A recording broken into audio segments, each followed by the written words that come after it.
오늘 신약성경 본문에 보면은 예수님이 말씀하십니다. 하나님은 예배자를 찾는다. 하나님이 누구를 찾아요? 예배자를 찾는다고. 근데 그 조건이 있어요. 어떤 예배자를 찾는다고 그랬어요?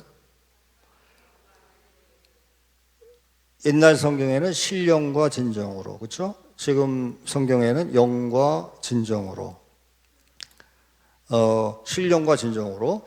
신령과 진정이라고 하는 게 뭘까? 그게 교인들이 생각할 때 진실되게 전심을 다해서 아주 사슴이 그 우물물을 찾듯이, 사슴이 물을 찾듯이 갈급한 심정으로 하나님을 찾는다, 이렇게 생각하기 쉽죠.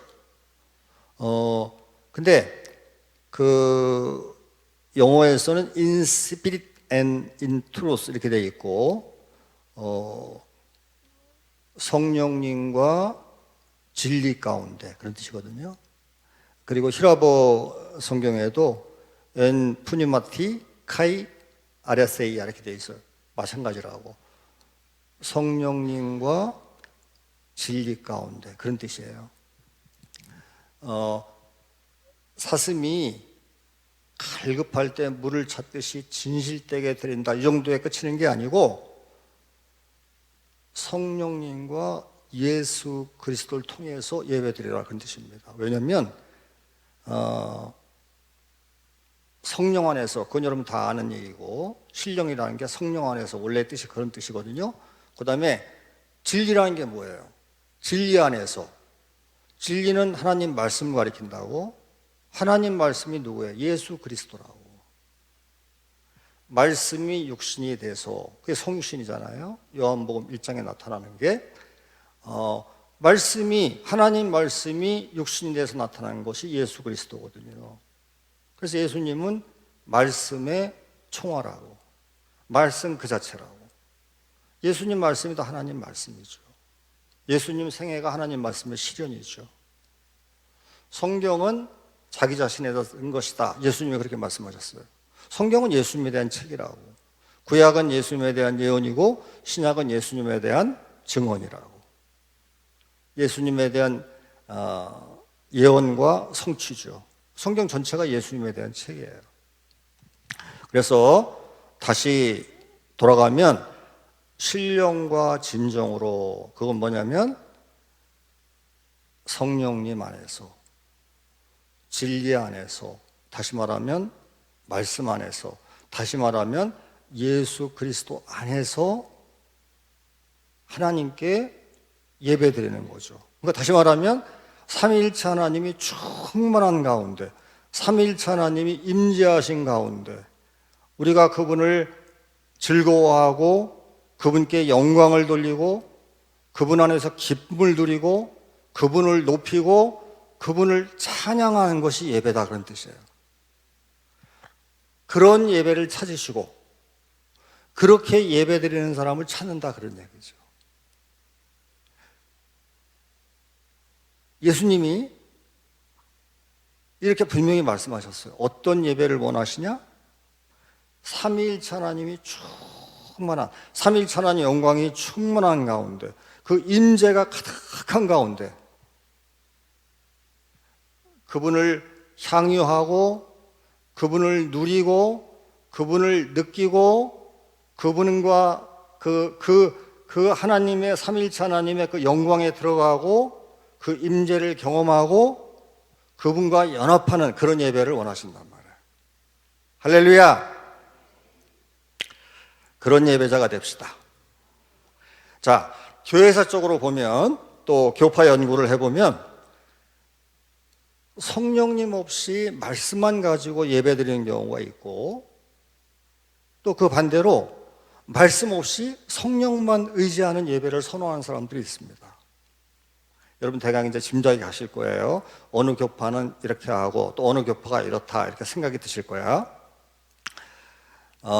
성령님 없이 말씀만 가지고 예배를 드리면 자칫 차가운 교리주의에 빠질 때가 많고, 그리고 말씀 없이 성령님만 막 의지하는 교회는 신비주의, 감정주의, 열광주의에 매몰되는 경우가 많습니다.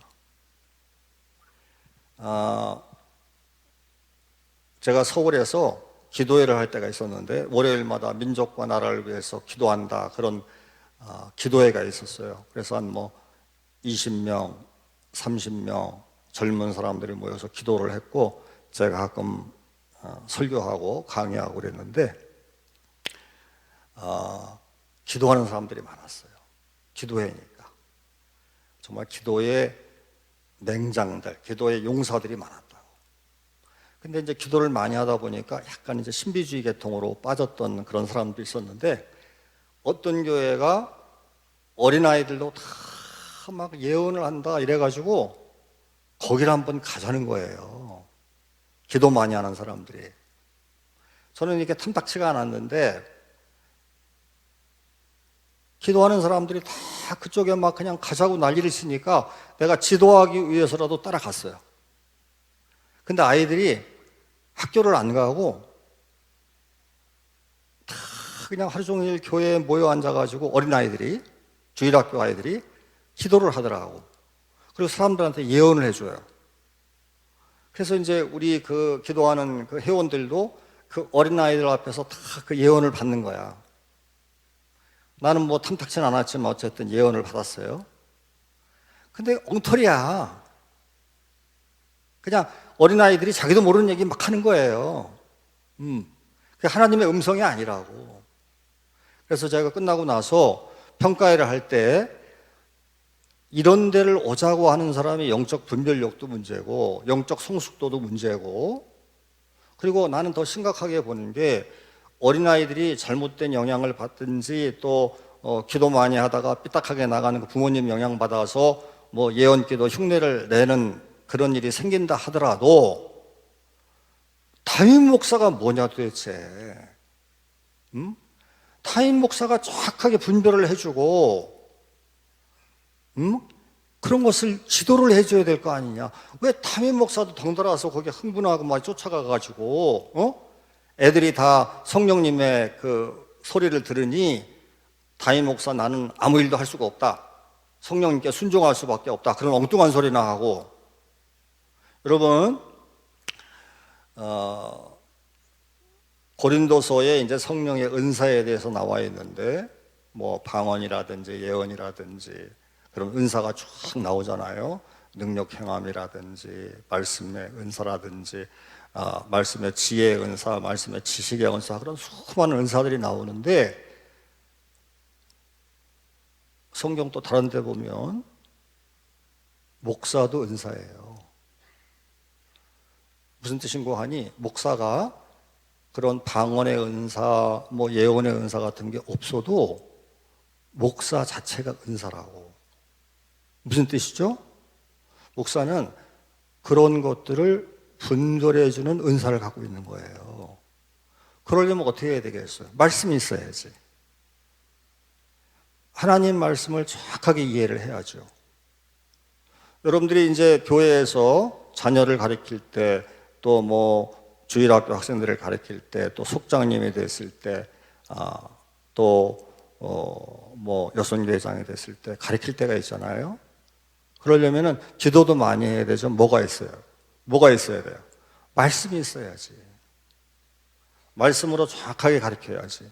자, 제가 어떤 얘기하다 여기까지 갔냐면 말씀이 없이 신비주의로 가는 교회도 큰 문제라고. 또 교인들 가운데 그런 신비주의를 선호하는 사람들도 있어요. 그래서 기도원 가서 어떤 여전사님한테 그런 어떤 기도도 받고 이런 분이 있는 것도 현실이라고. 근데 중요한 건 뭐냐면 말씀과 성령이 같이 가야 돼요.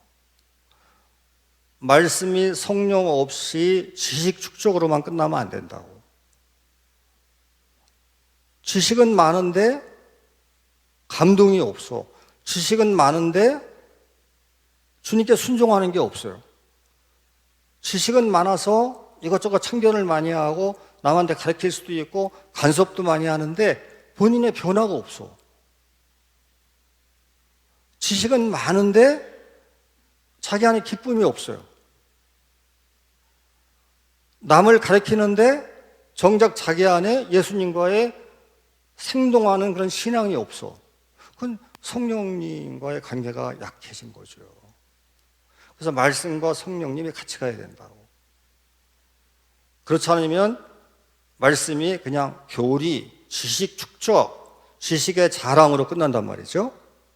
그 다음에 성령 강조는 신비 경험으로 방향이 아예 그냥 잘못되지 않도록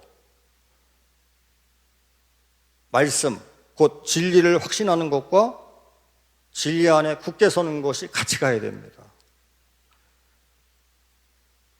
진리가 없이, 말씀이 없이 성령 체험만 강조하면 반드시 잘못됩니다. 그래서 다시 원하시면 다시 이제 주님이 원하시는 걸 얘기해 보자면 말씀과 성령이 같이 가는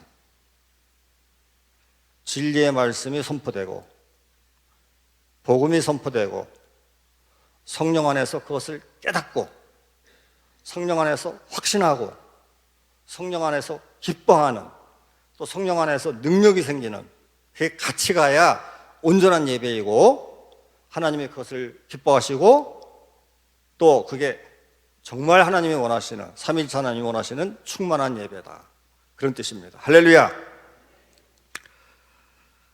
자, 제가 자주 말씀드리듯이 교인들의 1차적인 의무와 교인들의 1차적인 특권은 예배입니다. 성도들의 모임을 교회라고 부르는데 교회의 가장 먼저 그리고 1차적이고 근본적이고 중심은 뭐예요? 그것은 삼위일체 하나님을 예배하는 것입니다. 예배가 교회의 가장 근본입니다. 제가 80년대 미국의 포틀랜드에 간 적이 있는데 한번 말씀드린 것 같기도 하고 3,000명이 모이는 교회였는데 주차장이 얼마나 큰지 끝이 안 보일 정도였어요. 지금은 이제 한국도 이제 대형 교회들이 많이 나타나서 지금 이제 미국에 갔으면은 크게 놀라지 않았을 텐데 80년대 강화의 조그만 교회에 있다가 그렇게 엄청난 규모의 교회를 보니까 눈이 그냥 둥그레졌어요.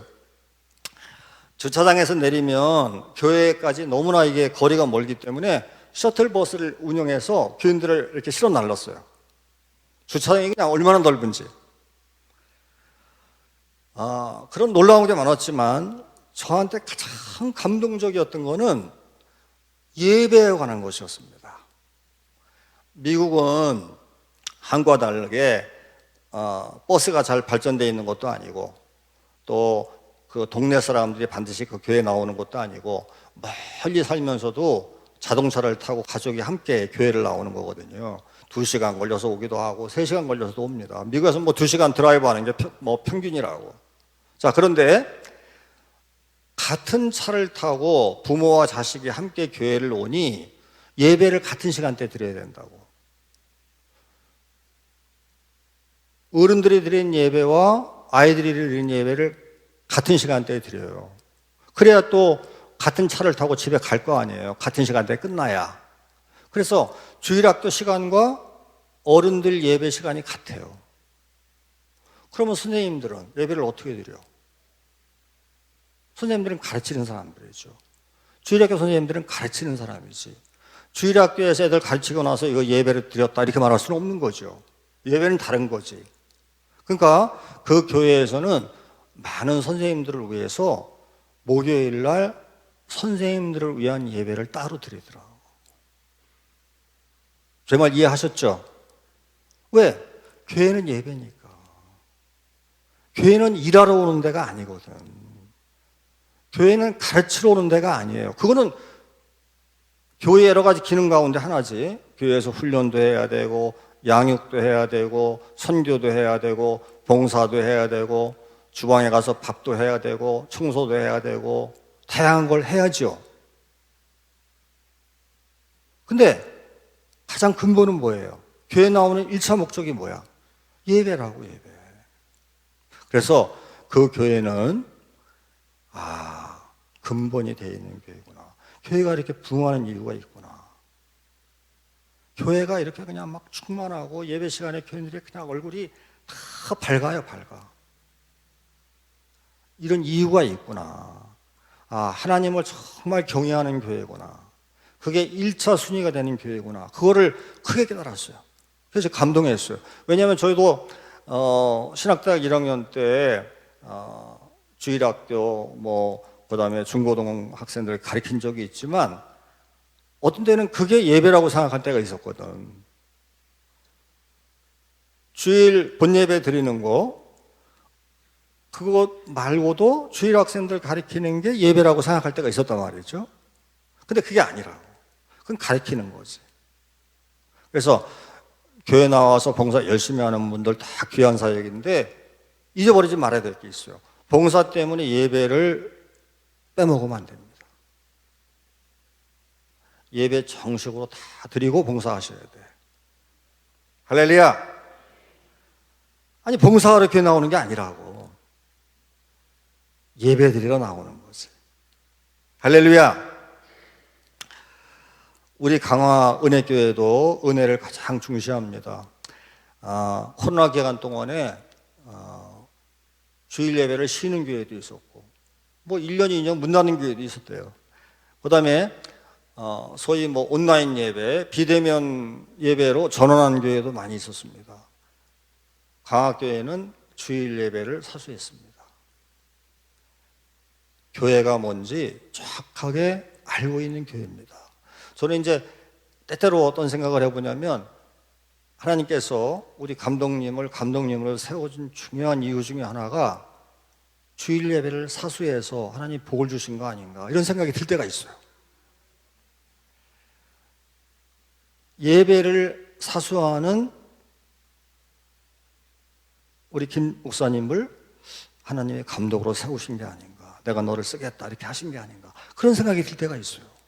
왜냐면 오늘 요한복음에서 뭐라고 말씀하셨어요? 하나님을 찾는다고 그랬잖아. 어떤 사람을 찾아요? 예배드리는 자를 찾아요. 신령과 진정으로 예배드리는 자를 찾는 거야. 예배드리는 자를 찾는 거예요.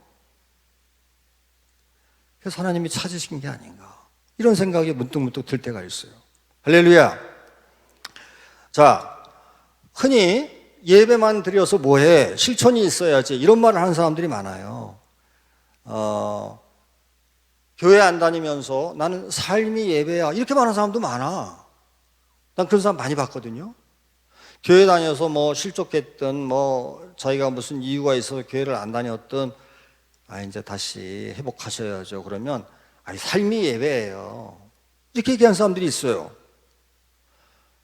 근데 그렇게 얘기하는 사람 치고 예배를 제대로 드려봤던 사람이 없어. 다 핑계거리라고. 근본적인 예배, 주일 예배를 하나님께 잘 드리고 삶도 예배처럼 산다. 그러면 금상첨화죠. 근데 삶이 다소 그렇지 못하다 하더라도 우린 죄인이기 때문에 삶에 부딪히는 게 많다고. 그래서 삶이 다소 그렇지 못하더라도 주일 예배는 반드시 드려야죠. 할렐루야. 자, 출애굽기 9장 13절을 보세요.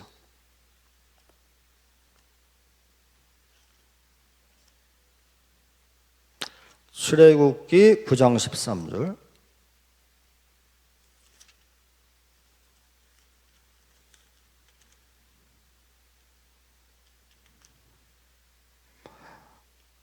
다 같이 시작.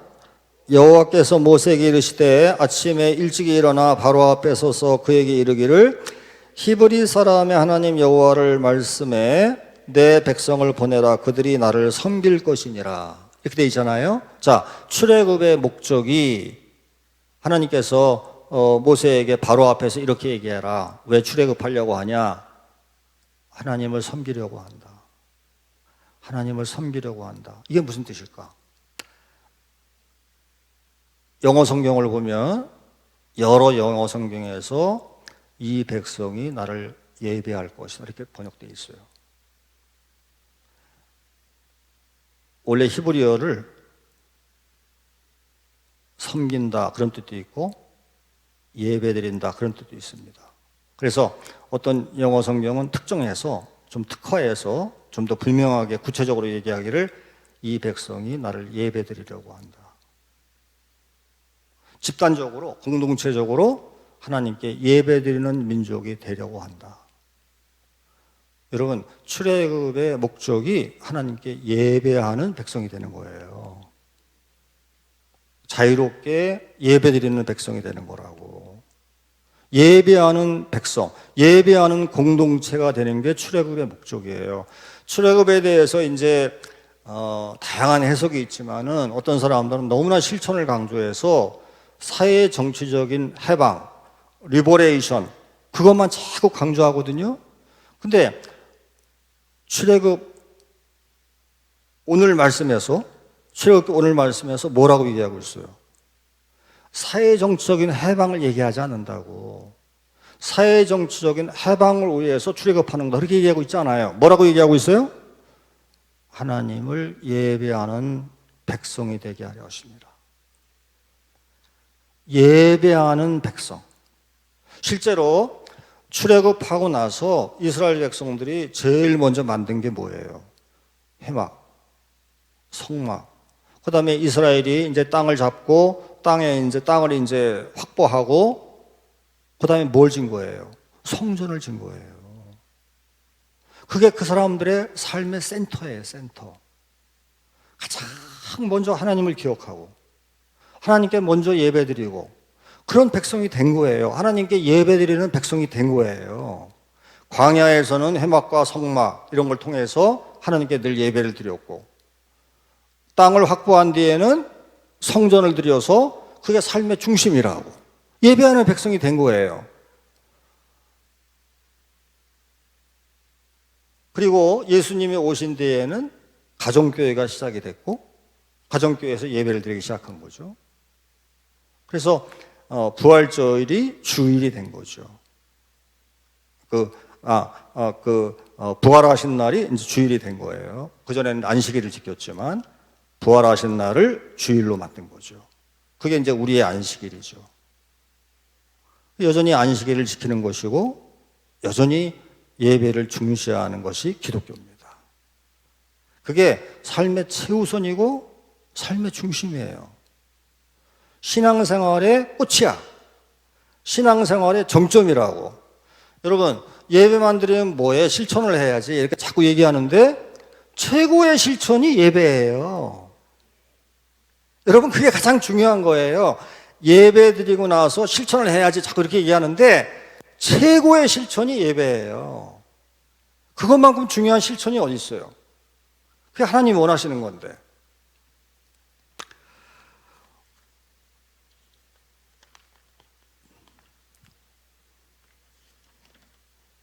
기독교 예배라고 하는 거는 영어 단어 worship이라고 하는 그 말이 그 예배가 뭔지를 잘 가르쳐 주고 있어요. worship이라고 하는 건 두 단어가 합성된 건데 worth 그리고 ship이란 말이 이렇게 합쳐진 거예요. worth란 말은 무슨 가치가 있다 그런 뜻이거든요.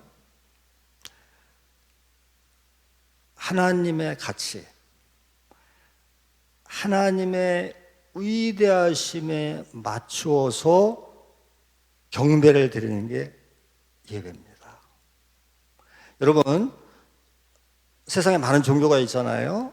다른 종교에도 예배 비슷한 것들이 있어요. 그 힌두교에도 있고 불교에도 예불이라는 게 있고 다 비슷한 게 있거든요. 근데 많은 종교와 고등 종교, 그 다음에 하등 종교는 말할 것도 없고 많은 것과 기독교는 달라요. 많은 종교는 소원을 비는 거야. 예배 비슷한 것들을 통해서 자기 소원을 빈다고. 근데 기독교 예배는 자기 소원을 아름답게 하나님께 아뢰는 거 이전에 예배가 뭐예요? 하나님이 하신 위대한 일, 또 하나님의 위대하심을 높이는 거야. 경배하고 찬양하고 그것에 영광을 돌리고 그것을 기뻐하는 게 예배예요. 여러분, 기독교 예배는요, 1차적으로 내가 하나님께 뭐 소원을 아리는 게 아니에요. 하나님 영광을 보는 거야, 우리가. 하나님의 임재를 누리는 거야. 그 하나님의 우리와 함께 하심을 막 기뻐 날뛰는 거예요. 그게 예배라고. 시편 145편에 보면 하나님께 감사하고 감격하고 찬양하고 경배하는 게 우리 인생으로서 지극히 마땅하다. 시편 145편 내용이 다 그런 거예요. 같이 읽어보고 싶은데 뭐 시간이 많이 갈 것 같아서 읽지는 못하고 한번 시편 145편을 한번 읽어보시라고. 그냥 하나님께 예배 드리는 게 당연한 거야, 당연. 여러분, 예배를 통해서 하나님은 막 높임을 받으시고, 그러면 예배를 통해서 우리 인간에게는 어떤 효과가 없냐? 그렇지 않아요. 예배를 통해서 인간은 참 인간이 되어갑니다. 잘 보세요. 하나님께 막 영광을 돌린다는 얘기는 무슨 뜻이에요? 자기를 벗어나는 거거든. 하나님께 영광을 돌리면서 우리는 자라고 하는 우상으로부터 벗어나는 거예요.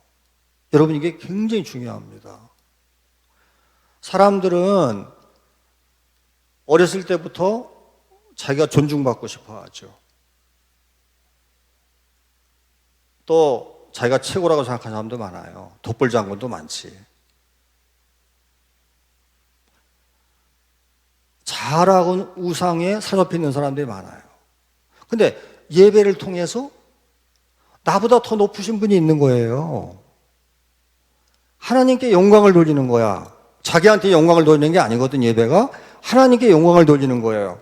그러면서 자기로부터 벗어나는 거예요. 그리고는 사람들과 관계를 할 줄 알게 되고, 사람들과 대화를 할 줄 알게 되고, 사람들을 섬길 줄 알고, 다른 사람들을 위해서 기도할 줄 알고, 관계적인 자아로 자꾸 바뀌는 거예요. 뭘 통해서? 예배를 통해서. 왜냐하면 하나님께 영광 돌린다는 게 뭐예요? 자기를 벗어나는 거거든. 자기로부터 출애굽하는 거예요.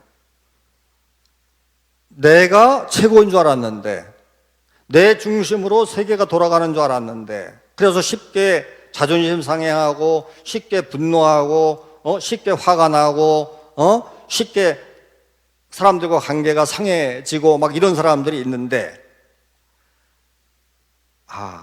하나님이 영광 받으실 분이구나. 내가 영광 받는 게 아니구나. 그걸 깨달으면서 자아로부터 서서히 벗어나게 돼요. 예배를 드리게 되면. 그래서 자아가 우상이었던 사람이 이제는 타인과 관계를 할 줄 아는 사람이 돼요. 이게 예배의 엄청난 효과입니다. 왜? 하나님께 영광을 돌리니까. 나한테 영광을 돌리는 게 아니잖아. 하나님께 영광을 돌리잖아. 그래서 자아라고 하는 우상으로부터 벗어나게 돼요. 예배라고 하는 게 우리한테 그런 놀라운 효과가 있는 거라고. 그리고 어렸을 때부터 부모의 잘못된 영향 이런 것들 때문에 자아 비하를 하는 사람이 있어. 어떤 사람은 자아 우상에 빠져 있고 어떤 사람은 자아 비하를 해.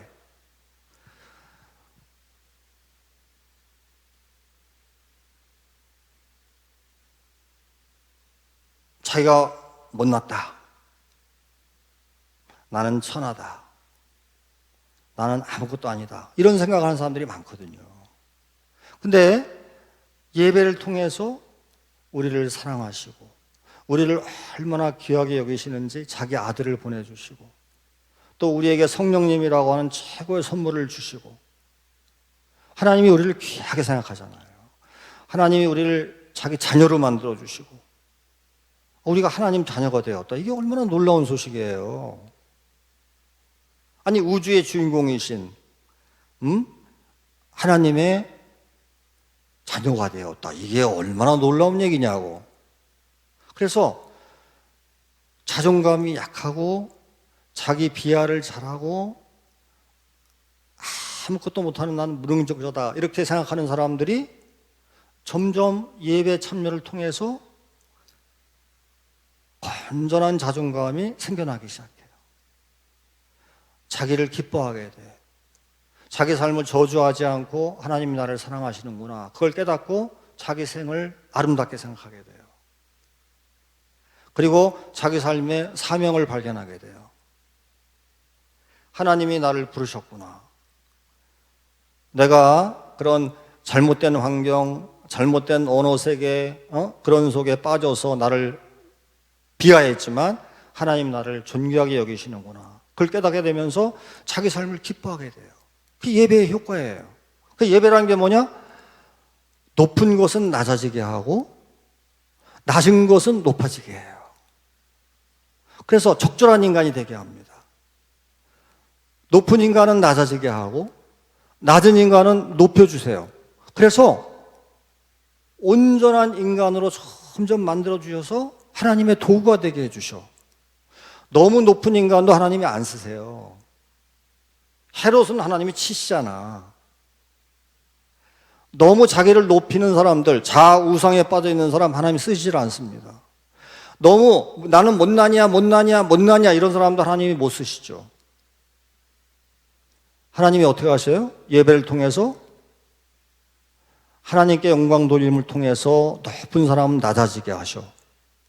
그리고 나는 그냥 못나니야 이런 사람들은 어떻게 하세요? 올려주셔요. 하나님 너를 사랑한다. 하나님 내가 너를 사랑한다. 계속 그런 말을 들으면서 아름다운 자존감이 생겨요. 그래서 높은 것은 낮아지고 낮은 것은 올라갑니다. 그리고 하나님이 원하시는 그런 자아상이 되는 거예요. 계속 예배를 드리다 보면 그런 아름다운 자아가 형성이 되는 거예요.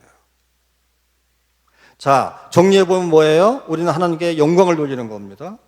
그리고 하나님의 말씀을 듣는 거예요. 하나님 말씀의 선포를 듣는 겁니다. 그러면서 우리가 하나님께 영광 드리는 게 예배의 1차적인 목적이지만 하나님이 위대하십니다. 하나님이 큰일 하셨습니다. 하나님이 우리를 지으셨으니 얼마나 놀랍습니까? 막 이런 걸 찬양하는 거지만 찬양하는 가운데 나도 모르게 하나님이 원하시는 그런 아름다운 자아로 자꾸 바뀌어갑니다. 그게 예배의 놀라운 효과죠. 예배를 중시합시다. 교회의 어떤 활동보다도 예배를 중시합시다. 나는 예배를 중시하지 않는 교회는 잘 믿질 않아요. 교회 와서 나는 활동합니다. 교회 와서 나는 일거리가 많습니다. 난 그런 교인들을 뭐 좋아는 하지만 그런 사람도 필요하니까 그렇게 아주 신뢰하지는 않아요. 나는 예배드리는 교인을 중시합니다. 왜? 교회 목적이 그거니까. 주님이 그걸 원하시니까. 교회는 그걸 위해 세워진 거거든요. 예배 없으면 껍데기 신자가 됩니다. 막 열심히 활동하다가 지쳐가지고 그냥 교회도 그만두게 됩니다. 여러분, 활동 열심히 하세요. 그러나 활동은 2차입니다. 1차는 뭐예요? 예배입니다. 예배 드리러 교회 나오는 겁니다. 교회의 목적은 삼위일체 하나님께 경배드리는 것입니다. 우리는 예배자입니다. 오늘 속회 특별 찬송에서 우리는 예배자입니다. 제가 아주 기쁜 마음으로 들었는데 우리는 예배자입니다. 그게 우리의 정체성이에요. 그게 우리의 교회 나오는 1차적인 목적이고 우리의 놀라운 특권이고 우리의 의무입니다. 하나님을 마음껏 높여드리는 거, 그게 예배예요. 여러분, 교회 가서 하나님께 소원을 빌어야지. 그것도 좋지. 근데 그에 앞서서 해야 될 게 있어요. 하나님을 막 높여드리는 겁니다. 하나님을 막 찬양하는 겁니다. 그러면요, 우리도 높아져 가요. 놀랍게도 자기를 높이면요, 바닥으로 떨어집니다. 근데 하나님을 막 높이면요, 하나님 우리를 세우십니다. 할렐루야. 예배가 교회의 꽃입니다. 하나님을 막 높여드립시다. 하나님께 영광을 돌립시다. 하나님이 그런 사람들을 쓰십니다. 예배자를 찾으십니다.